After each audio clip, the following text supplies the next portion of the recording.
Week in Review. This is where we go back last week, take a look at the games that we played, and tell you short thoughts of what we thought of them. If you like it, you can go watch the full review and see more about them. So, with that being said, here we go. Hey folks, welcome back to another Week in Review. This week I was able to do a review for Battle for Vedros, a starter set for Warhammer 40K from Games Workshop. And it comes with, I think, 28 models in the box of Orcs and Space Marines. And I also did, in that same video, I did a little kind of mini reviews of the paint set for that same starter set, the Battle for Vedros paint set. And then I also did a little talk about the General's Handbook that just came out for Age of Sigmar and the newest edition, the new format for the White Dwarf magazine, also from Games Workshop. So a lot of good stuff in that video. Go check it out. I was also able to do a video for Hollow Cell, a new game from Lock and Load Publishing. I was introduced to it at Origins this year, and it's a neat little hand management game that takes about an hour, maybe 45 minutes to play. It's on the longer end of it though, and you're all taking on these, you take 3 warriors into this battle arena, and the first person to get 3 kills is the winner, or if one person gets knocked out, you know, all 3 of their warriors die, then the person who has the most kills wins the game. It's a neat little dystopian futuristic little game, so check that out. And then I was also able to do a top 5 game for the games that I have already played that are going to be at Essen 2016 this year that you need to go out and get.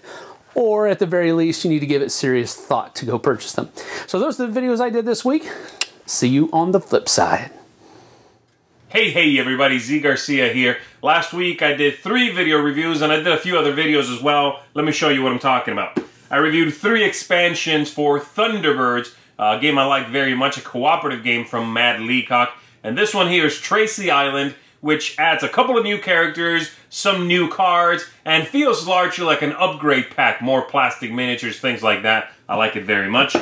I also did The Hood, which turns the game from a fully cooperative game into a 1 versus many game, and it works really well. I tend to not like that style of move on cooperative games. They seem to all do it. This one does it pretty well. I'm very happy with it. And then lastly, Above and Beyond, which is a modular expansion. There's 4 modules in here. You can mix and match it as you wish. I like 2 of them a lot. The other 2 are, okay, they're not really for me. This is the one I like the least, but I still like all 3 of them quite a bit. I also did 2 top 5 videos about upcoming Essen games.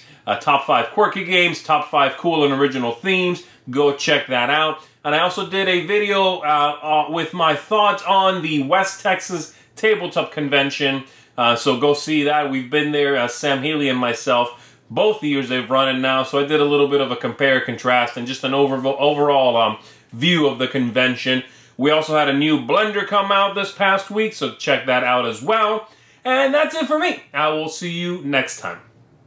Hi there, Delacos here. This week I did 2 games. I did both Scythe. Spoiler, it's my favorite game of the year. Well, Euro game anyway. Beautiful graphics, gorgeous design and fun gameplay. Check it out. So this... oh yeah. Also, I did Mansions of Madness 2nd edition. And this game really enhances the feeling of the 1st edition, but is it in a good way? Yeah, no spoilers here with the rating. Oh, come on. Check out the review and see what I mean about that one. Okay, thanks. Now last week I did fewer reviews than I normally do because I was a little sick towards the end of the week, but I did play some pretty bad games actually. The first is Empire's Galactic Rebellion. This is a game based on Empire's Age of Discovery, but it has a few problems. 1, graphic design is pretty bad.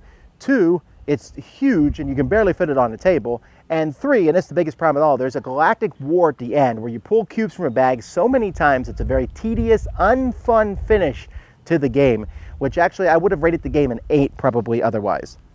Then there was Stealing Mona Lisa. This is a game that you are essentially all trying to steal paintings at the same time, and there's drafting. It sounds good, but the drafting's really boring. You simply just take the best cards you get, and the graphic design is not very good.